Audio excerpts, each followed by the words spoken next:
السلام علیکم ورحمۃ اللہ تعالی وبرکاتہ۔ نحمده ونصلی ونسلم علی رسولہ الکریم، اما بعد فاعوذ باللہ من الشیطان الرجیم، بسم اللہ الرحمن الرحیم۔ ان اللہ وملائکتہ یصلون علی النبی یا ایہا الذین آمنوا صلوا علیہ وسلموا تسلیما۔ اللہم صلی علی سیدنا ومولانا محمد معدن الجود والکرم وآلہ الکرام وابنہ الکریم وبارک وسلم صلاۃ وسلاما علیک یا رسول اللہ صلی اللہ تعالی علیہ وسلم۔ کفریہ کلمات اور مرتد کے احکام کا بیان جاری ہے۔ اس کے تعلق سے کچھ ضروری معلومات اس سے پہلے والے درس میں شامل کی گئی۔ اب یہاں پہ سب سے اہم سوال کہ مرتد ہوتا کون ہے، مرتد کسے کہتے ہیں؟ تو اس کے تعلق سے کچھ اشارہ کیا تھا کہ مرتد کون ہوتا ہے، جو اپنے مسلمان ہونے کا دعویٰ کرتا ہے لیکن کفری عقیدہ رکھتا ہے، یا پھر بعد میں اسلام سے پھر جائے، کافر ہو جائے، تو اس کو مرتد کہا جاتا ہے، اور یہ کافر کی بدترین قسم ہے، سب سے بری قسم ہے۔ تو جواب دیتے ہیں کہ مرتد وہ شخص ہے کہ اسلام کے بعد کسی ایسے امر کا انکار کرے جو ضروریات دین سے ہو،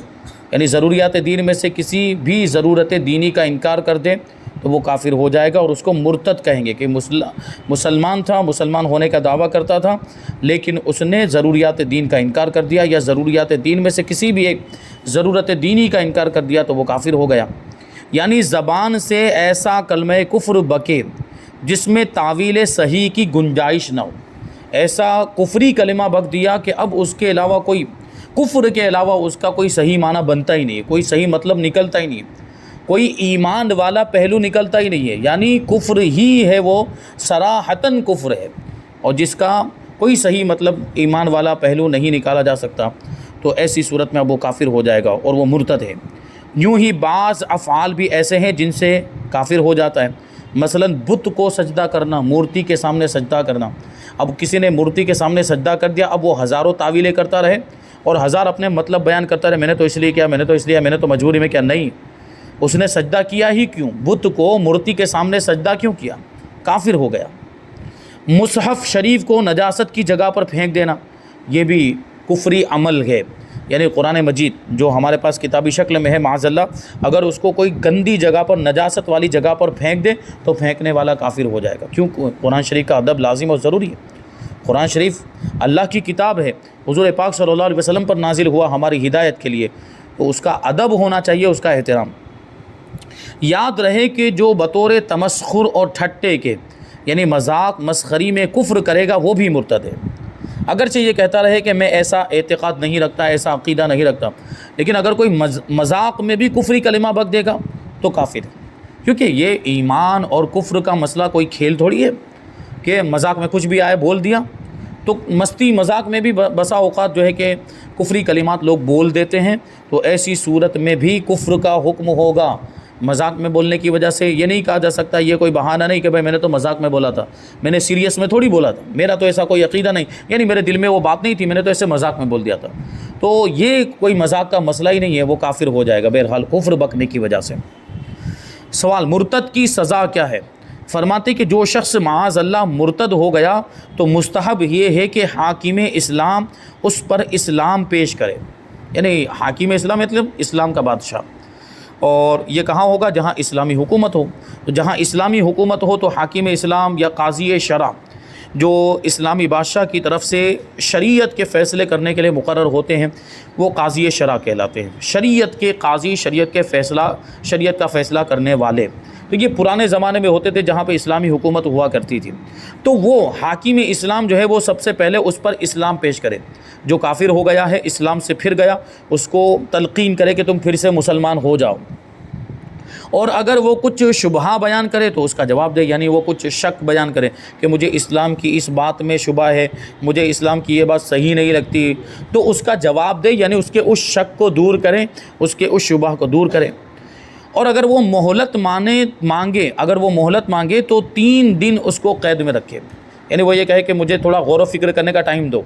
مجھے تھوڑا وقت دو تاکہ میں سوچوں اپنے تعلق سے اور اسلام کے بارے میں۔ اور ہر روز اس کو اسلام کی تلقین کرے، یعنی 3 دن تک اس کو قید میں رکھا ہے تو روزانہ جا کر اس کو اسلام کی تلقین کرے کہ اب بھی وقت ہے مسلمان ہو جاؤ ورنہ سزا ملے گی، اب بھی وقت ہے اپنے کفر سے باز آ جاؤ ورنہ تم سزا کے مستحق ہو جاؤ گے۔ تو ہر روز اسلام کی تلقین کرے۔ یوں ہی اگر اس نے مہلت نہ مانگی مگر امید ہے کہ اسلام قبول کر لے گا، جب بھی 3 دن قید میں رکھا جائے، پھر اگر مسلمان ہو جائے تو بہت اچھی بات ہے، ورنہ قتل کر دیا جائے۔ بغیر اسلام پیش کیے اسے قتل کر ڈالنا مکروہ ہے، کیونکہ اسلام پیش کرنے میں یہ امید تو ہے کہ ہو سکتا ہے مسلمان ہو جائے، لیکن اگر ویسے بھی قتل کر دیا تو چونکہ اس نے ارتداد کی وجہ سے قتل کیا ہے، اس کے مرتد ہو جانے کی وجہ سے، اسلام سے پھر جانے کی وجہ سے قتل کیا ہے، تو یہ بھی حرام نہیں ہے لیکن مکروہ ضرور ہے، ایسا نہیں کرنا چاہیے۔ اچھا، یہ جو بات بتائی کہ مرتد کو قتل کر دیا جائے گا، یہ کس کا کام ہے؟ حاکم اسلام کا کام ہے۔ جہاں اسلامی حکومت ہو، اسلام کا بادشاہ ہو، وہ یہ کام کرے گا۔ جہاں اسلامی حکومت نہیں ہے وہ یہ نہیں ہو سکتا۔ یعنی ابھی جیسے ہم ہندوستان میں رہتے ہیں، یہاں ابھی فی الحال اسلامی حکومت نہیں ہے، اسلامی بادشاہ نہیں ہے، تو اب اگر کوئی مرتد ہو جاتا ہے، اسلام سے پھر بھی جاتا ہے، ہم اس کو قتل نہیں کر سکتے،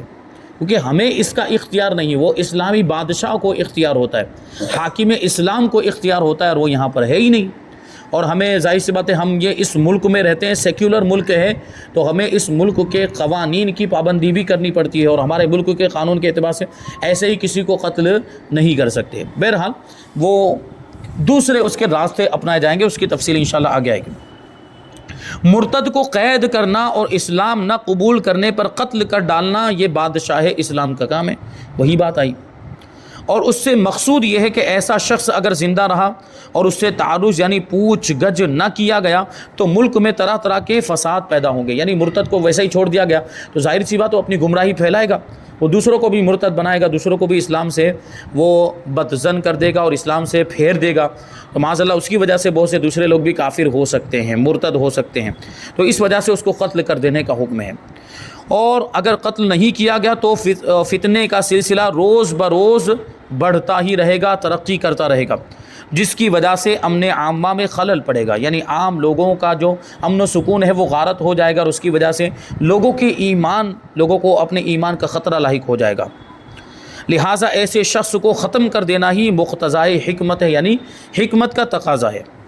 اب چونکہ حکومت اسلام ہندوستان میں باقی نہیں رہی، کوئی روک تھام کرنے والا باقی نہ رہا، ہر شخص جو چاہتا ہے بکتا ہے، اور آئے دن مسلمانوں میں فساد پیدا ہوتا ہے، نئے نئے مذہب پیدا ہوتے رہتے ہیں، ایک خاندان بلکہ بعض جگہ تو ایک ہی گھر میں کئی مذہب کے ماننے والے،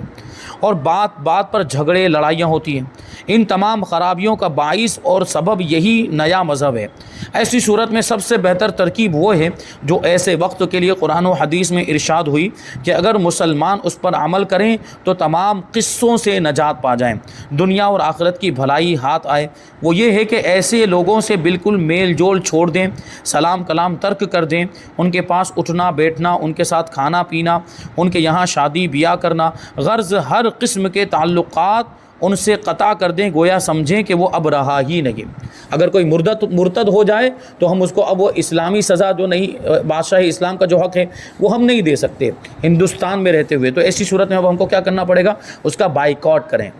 یعنی سوشل بائیکاٹ اس کا کر دیں کہ اب اس کے ساتھ اٹھنا بیٹھنا، میل جول، دوستی یاری، رشتہ داری سب کچھ ختم، اس کے ساتھ کھانا پینا سب یہ بند کر دیں، یوں سمجھے کہ وہ اب ہے ہی نہیں، وہ زندہ ہی نہیں ہے۔ آگے سوال ہے کہ عورت یا نابالغ سمجھدار بچہ مرتد ہو جائیں تو ان کی سزا کیا ہے؟ سمجھدار بچہ مطلب یہ 7 سال کی عمر کو جو بچہ پہنچ جاتا ہے تو عام طور پر اس کو سمجھدار کہا جاتا ہے، یعنی اس میں صحیح غلط کی سمجھ آ جاتی ہے، تو ایسے بچے کو ہم سمجھدار کہیں گے۔ اور اگر کوئی عورت ارتداد کرتی ہے تو اس کا کیا حکم ہوگا؟ اور نابالغ بچہ ہے لیکن سمجھ والا ہے، سمجھدار ہے، تو اس کے تعلق سے کیا حکم ہوگا؟ تو جواب دیتے ہیں کہ عورت یا نابالغ سمجھدار بچہ مرتد ہو جائے تو قتل نہیں کریں گے بلکہ قید کریں گے یہاں تک کہ وہ توبہ کر لیں اور مسلمان ہو جائے۔ یعنی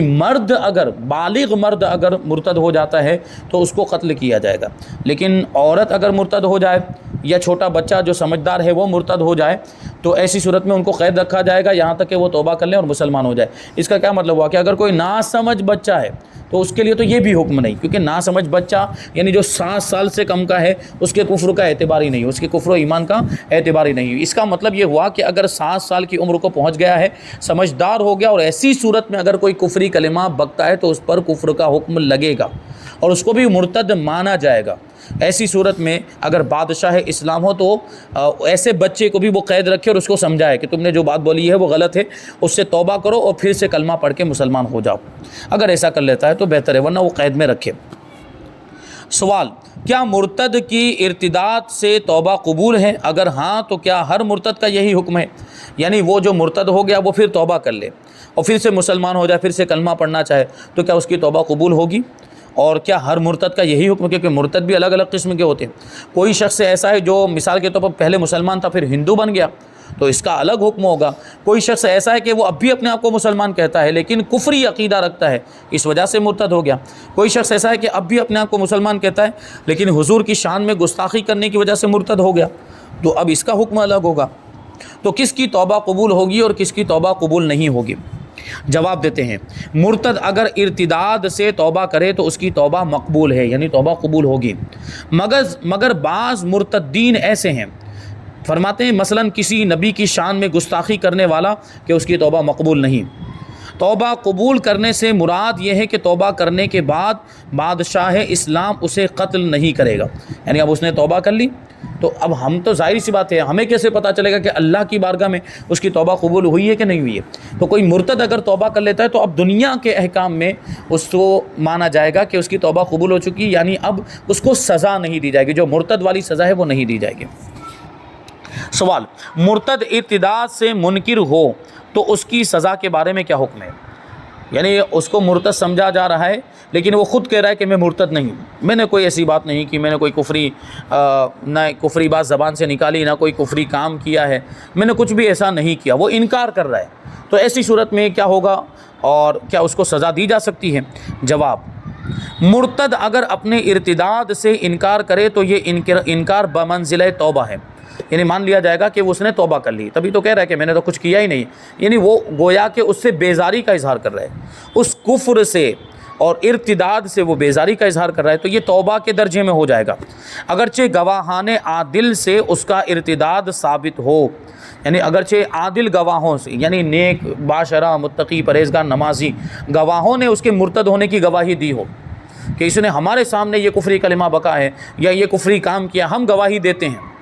وہ گواہی دیں، اس کے باوجود اگر بعد میں آ کر وہ یہ کہہ دیتا ہے کہ میں نے تو ایسا کچھ کیا ہی نہیں ہے، تو اب یہ اس کی توبہ مانی جائے گی، یہ اس کی توبہ کے درجے میں ہوگا۔ یعنی اس صورت میں یہ قرار دیا جائے گا، اس صورت میں یہ قرار دیا جائے گا کہ ارتداد تو کیا مگر اب توبہ کر لی، لہٰذا قتل نہ کیا جائے گا، اور ارتداد کے باقی احکام جاری ہوں گے، مثلاً اس کی عورت نکاح سے نکل جائے گی، جو کچھ اعمال کیے تھے سب اکارت ہو جائیں گے، یعنی مرتد ہونے سے پہلے مسلمان ہونے کی حالت میں جو بھی نیک کام کیے ہوں گے، نمازیں پڑھی ہوگی، یہ مرتد ہونے کی وجہ سے سب نمازیں اور ساری عبادتیں اور سارے نیک کام اس کے ضائع ہو جائیں گے، برباد ہو جائیں گے۔ حج کی استطاعت رکھتا ہے تو اب پھر حج فرض ہے، یعنی اگرچہ وہ پہلے حج کر چکا ہوں، پہلے مسلمان تھا، جب وہ حج کر چکا تھا پھر بیچ میں مرتد ہو گیا، اب اس نے توبہ کر لی، تو اب اگر پھر سے صاحب استطاعت ہے یعنی طاقت رکھتا ہے حج کرنے کی تو پھر سے حج کرنا پڑے گا، کہ پہلا جو حج اس نے کیا تھا وہ بیکار ہو گیا، ارتداد کی وجہ سے پہلے کے جتنے بھی نیک اعمال اور عبادتیں تھیں وہ سب ضائع ہو گئی، ان کا اب کوئی اعتبار نہیں۔ اگر اس قول سے انکار نہیں کرتا مگر لا یعنی تقریروں سے اس امر کو صحیح بتاتا ہے، جیسے زمانہ حال کے مرتدین کا شہوہ ہے، تو نہ یہ انکار ہے نہ ہی توبہ ہے۔ مثلاً قادیانی کے نبوت کا دعویٰ کرتا ہے اور خاتم النبیین کے غلط معنی بیان کر کے اپنی نبوت کو برقرار رکھنا چاہتا ہے، یا حضرت سیدنا مسیح حضرت عیسیٰ علیہ السلام کی شان پاک میں سخت حملے کرتا ہے، پھر ہیلے گھڑتا ہے، یعنی اس کو صحیح ثابت کرنے کی کوشش کرتا ہے، بہانے کرتا ہے۔ ایسی باتوں سے کفر نہیں ہٹ سکتا، کفر اٹھانے کا جو نہایت آسان طریقہ ہے، کاش اسے برتتے تو ان زحمتوں میں نہ پڑتے اور عذاب آخرت سے بھی انشاءاللہ رہائی کی صورت نکلتی۔ وہ صرف توبہ ہے، کفر سے نکلنے کا طریقہ اور کفر کو اٹھانے کا طریقہ صرف توبہ ہی ہے، یہ بہانے بازی سے کفر نہیں اٹھ سکتا۔ تو توبہ کرنا لازم ہے کہ کفر و شرک سب کو مٹا دیتی ہے، توبہ جو ہے وہ کفر و شرک کو مٹا دیتی ہے، مگر اس میں وہ اپنی ذلت سمجھتے ہیں، یعنی اگر ہم توبہ کریں گے تو ذلیل ہو جائیں گے، لوگ ہمارے بارے میں کیا باتیں کریں گے، یہ ہوتا ہے۔ آدمی گناہ بھی کرتا ہے اور جب اس سے کہا جائے کہ توبہ کرو تم نے گناہ کیا ہے تو وہ توبہ کرنے سے شرماتا ہے کہ میں توبہ کروں گا تو لوگ میرے بارے میں کیا کہیں گے کہ دیکھو یہ اس نے گناہ کیا اور اب توبہ کر رہا ہے۔ نہیں، یہ ذلت کی بات نہیں بلکہ توبہ تو فضیلت کی بات ہے۔ گناہوں سے توبہ کرنے پر اللہ تبارک و تعالیٰ بڑا ثواب عطا فرماتا ہے اور اس گناہ کو مٹا دیتا ہے، اور قرآن اور حدیث کے مطابق یہ بھی آیا ہے قرآن و حدیث کے اندر کہ ان گناہوں کی جگہ پر اللہ تبارک و تعالیٰ فرشتوں کو حکم دیتا ہے کہ نیکیاں لکھ دیں۔ تو توبہ کرنا تو بڑی فضیلت کی بات ہے، توبہ تو بہت اچھی چیز ہے، یہ کوئی رسوائی اور ذلت والی بات نہیں ہے۔ تو یہ لوگ اس میں اپنی ذلت سمجھتے ہیں، حالانکہ یہ خدا کو محبوب، اس کے محبوبوں کو پسند، تمام عقلاء کے نزدیک اس میں عزت ہے، یعنی توبہ اللہ کو بھی پسند ہے اور اس کے محبوبوں کو بھی پسند ہے، اور تمام عقل والوں کے نزدیک اس میں عزت ہے، اس میں کوئی ذلت نہیں ہے۔ جیسے میں نے ابھی کہا کہ اس سے گناہ معاف ہو جاتے ہیں اور اس کی بڑی فضیلت ہے اور اس میں بڑا ثواب ہے۔ تو یہ توبہ، جیسے وہ حضرت فاروق اعظم رضی اللہ تعالیٰ عنہ کا واقعہ کہ اللہ تبارک و تعالیٰ کی بارگاہ میں اگر کوئی سچے دل سے توبہ کرتا ہے تو اللہ اس کے گناہوں کو تو معاف فرما ہی دیتا ہے، اس کے گناہوں کو نیکیوں میں تبدیل کر دیتا ہے۔ وہ ایک مرتبہ جو شرابی والا واقعہ، وہ شرابی ہے، وہ شراب کی بوتل لے کے نکلا دوپہر کے وقت، گرمی کے موسم میں، وہ کمبل کے اندر چھپا کر، تو اب وہ جیسے ہی گھر سے باہر نکلا کوئی نہیں تھا، راستے میں ویسے کوئی نہیں تھا، سب دوپہر میں اپنے گھروں میں داخل ہو گئے، اپنے گھروں کے اندر موجود تھے۔ دور سے اس نے دیکھ لیا کہ فاروق اعظم رضی اللہ تعالیٰ عنہ تشریف لا رہے ہیں، اور فاروق اعظم رضی اللہ تعالیٰ عنہ کی ہیبت اور جلال کا یہ عالم تھا کہ کوئی دیکھ بھی لے خالی تو وہ لرزہ بر اندام ہو جاتا تھا، کانپ جایا کرتا۔ بلکہ آپ سوچیں، وہ شیطان جن کو دیکھ کر راستہ بدل لیتا ہو، وہ فاروق اعظم، ان کے درے کی کیا ہیبت تھی، وہ ان کے کوڑے سے لوگ بہت ڈرتے تھے، کیونکہ وہ کوئی بھی غلط کام برداشت نہیں کرتے تھے۔ فاروق اعظم کسی کو بھی غلط کام کرتے ہوئے دیکھا فوراً سزا اس کو دیتے تھے۔ تو اس نے اب فاروق اعظم کو دیکھ لیا اور اس کی طرف تشریف لا رہے ہیں، تو اب یہ گھبرا گیا کہ میرے پاس تو شراب کی بوتل ہے، اگر فاروق اعظم کو پتہ چل گیا کہ میرے پاس شراب کی بوتل تو پھر میری خیریت نہیں ہے، اب مجھے سزا ملے گی۔ تو فوراً وہ اللہ کی بارگاہ میں توبہ کرنے لگ گیا کہ پروردگار میں تیری بارگاہ میں سچے دل سے توبہ کرتا ہوں کہ آج فاروق اعظم کے کوڑے سے بچا لے، آج کے بعد پھر کبھی میں شراب کو ہاتھ بھی نہیں لگاؤں گا اور کبھی بھی شراب نہیں پیوں گا، نہ ہی شراب بیچوں گا، اور شراب سے میرا کوئی تعلق نہیں رہے گا۔ اس نے سچے دل سے توبہ کر لی۔ اب فاروق اعظم قریب آئے تو اس کے چہرے پہ ہوائیاں اڑ رہی تھی،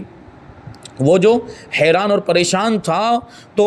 وہ جو ٹینشن میں تھا، جو فکر اس کی وہ چہرے سے ظاہر ہو رہی تھی۔ تو فاروق اعظم رضی اللہ تعالیٰ نے پوچھا کیا ہے،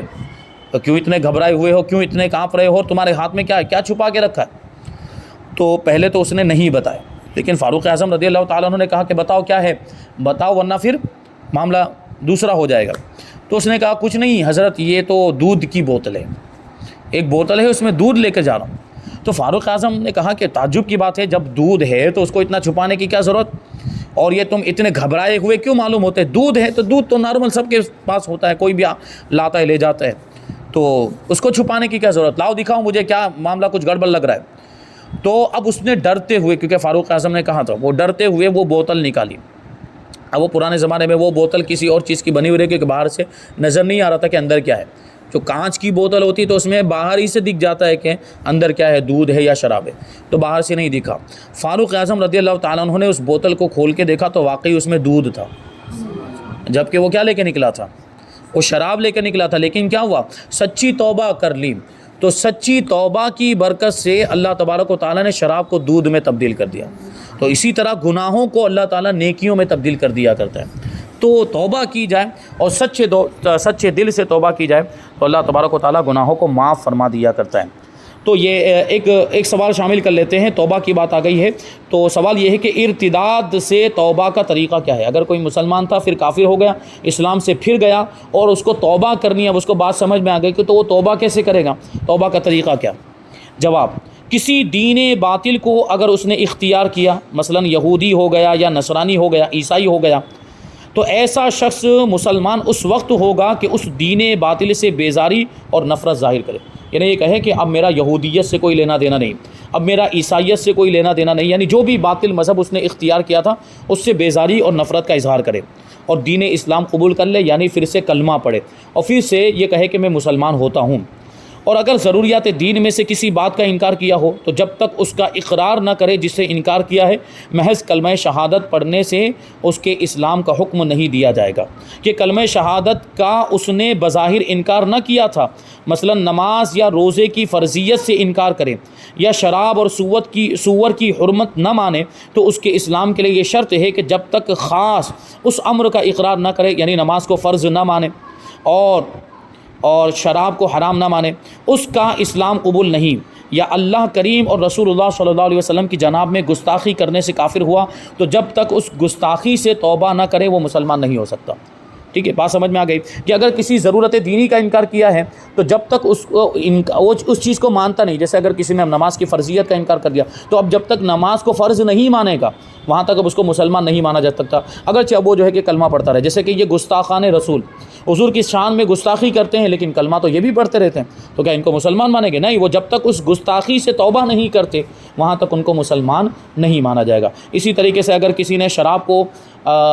کی حرمت کا انکار کر دیا کہ شراب حرام نہیں ہے معاذ اللہ، یا یہ کہہ دیا کہ سور حرام نہیں ہے، تو اب جب تک ان چیزوں کو حرام نہیں مانتا اس کو مسلمان نہیں مانا جائے گا۔ یعنی وہ کہے، وہ اقرار کرے کہ ہاں شراب حرام ہے اسلام کے اندر، سور حرام ہے اسلام کے اندر، پھر وہ کلمہ پڑھے تو اب اس کے مسلمان ہونے کا حکم دیا جائے گا۔ تو یہ ارتداد سے توبہ کرنے کا طریقہ بتایا گیا۔ اس کے بعد ہے تجدید ایمان کا طریقہ۔ جب کوئی کافر ہو جاتا ہے، اور کبھی ایسا عام طور پر جو ہے کہ جان بوجھ کر اگر کوئی ہو تو اس کو لیے ارتداد کا حکم، لیکن کبھی ایسا کہ جہالت کی وجہ سے، جانکاری نہ ہونے کی وجہ سے کوئی کلمہ کفری بک دیا تو اس کو حکم دیا جاتا ہے تجدید ایمان کا، یعنی اثر و ایمان لانے کا حکم دیا جاتا ہے۔ تو تجدید ایمان کا طریقہ کیا ہے، اور پھر مرتد کے بارے میں اور بھی دوسرے کچھ احکام انشاءاللہ تبارک و تعالیٰ اس کو آئندہ درس میں شامل کریں گے۔ اللہ تبارک و تعالیٰ کی بارگاہ میں دعا ہے کہ جو کچھ بھی بیان ہوا اس پر ہم سب کو عمل کرنے کی توفیق عطا فرمائے۔ وما علینا الا البلاغ۔ السلام علیکم۔